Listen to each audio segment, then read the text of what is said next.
Kita semua pasti sepakat bahwa Indonesia harus jadi negara besar, harus jadi negara berpengaruh, dan harus menjadi negara yang disegani, berdaulat pada saat Indonesia merayakan hari kemerdekaan yang ke-100 di tahun 2045.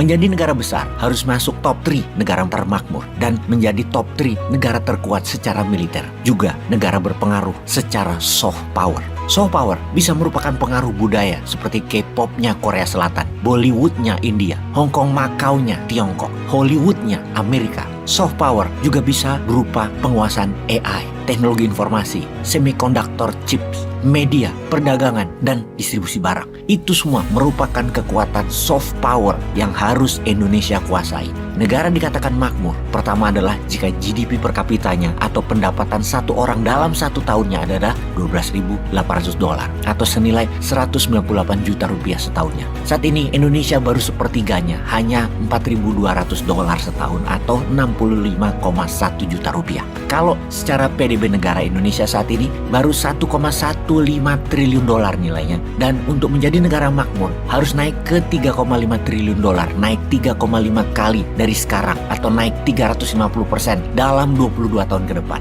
Sementara kita semua tahu dalam 9 tahun ini naiknya hanya dari $3.400 per kapita menjadi $4.200 per kapita atau hanya naik 24% saja dalam 9 tahun. Hal ini menunjukkan satu hal, bahwa ekonomi Indonesia masih belum berdaulat. Selama 5 presiden dari Soeharto sampai SBY kita bersama Amerika, dan selama 2 periode ini kita bersama Tiongkok. Sekali lagi kita bertanya, apakah lebih baik bersama Amerika atau lebih baik bersama Tiongkok? Kita harus berkaca ke depannya. Masih mau bersama keduanya? Balik lagi ke Amerika? Atau tetap dengan Tiongkok? Atau pilihan ketiga bersama New Mind, bersama New Economic Model, bersama Post-Keynesian? Kita luaskan lagi.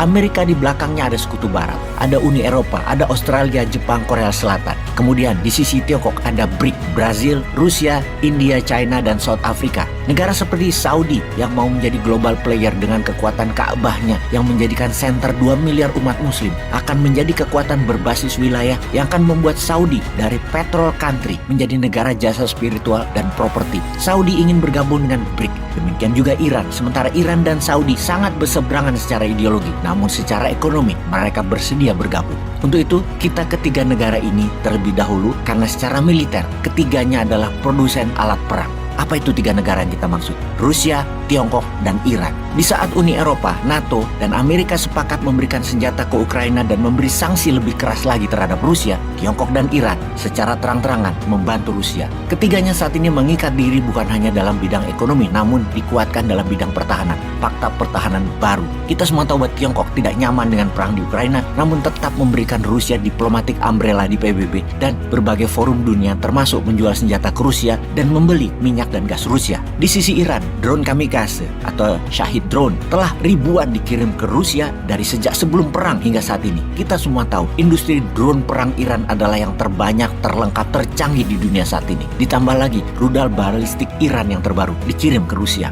Melengkapi data tersebut, ketiga pemimpin negara tersebut 2 tahun ini telah sering bolak-balik saling mengunjungi. Bahkan ketika video narasi ini dibuat, Wang Yi, diplomat Tiongkok tertinggi, ada di Rusia saat ini. Baru-baru ini ketika pemimpin Rusia bertemu dengan petinggi Iran, Raisi, keduanya sepakat membantu Bashar al-Assad agar Suriah tidak dibumi hanguskan Amerika dengan ISIS di belakang mereka, dan rakyat tidak berdosa dipakai tameng oleh ISIS. Iran dan Rusia akan terus berusaha agar al-Assad tetap berkuasa demi Suriah tidak jatuh ke Amerika. Walaupun Iran dan Suriah secara ideologi berbeda, sekali lagi ini politik. Rusia tetap bertahan di Suriah, walaupun di Ukraina Rusia memerlukan bantuan, dan untuk itu Rusia bermain cantik di banyak front. Solusinya Tiongkok membantu. Pertama, bulan lalu Tiongkok dan Iran menandatangani program 25 tahun kedua negara kerjasama, dan kerjasama kali ini sangat dahsyat yang seakan membuat Iran adalah provinsinya Tiongkok, menggadaikan Iran ke Tiongkok. Namun hal itulah yang dibutuhkan Iran saat ini, perlindungan umbrella diplomatik, ekonomi, teknologi, dan uangnya Tiongkok juga membuat Iran menjadi member dari Shanghai Cooperation Organization, sebuah organisasi yang membuat semua negara-negara daratan Asia Timur sampai Asia Tengah, Asia Barat, dan Eropa Timur bersambung dengan tengahnya Tiongkok untuk dispesialkan dalam hal ekonomi,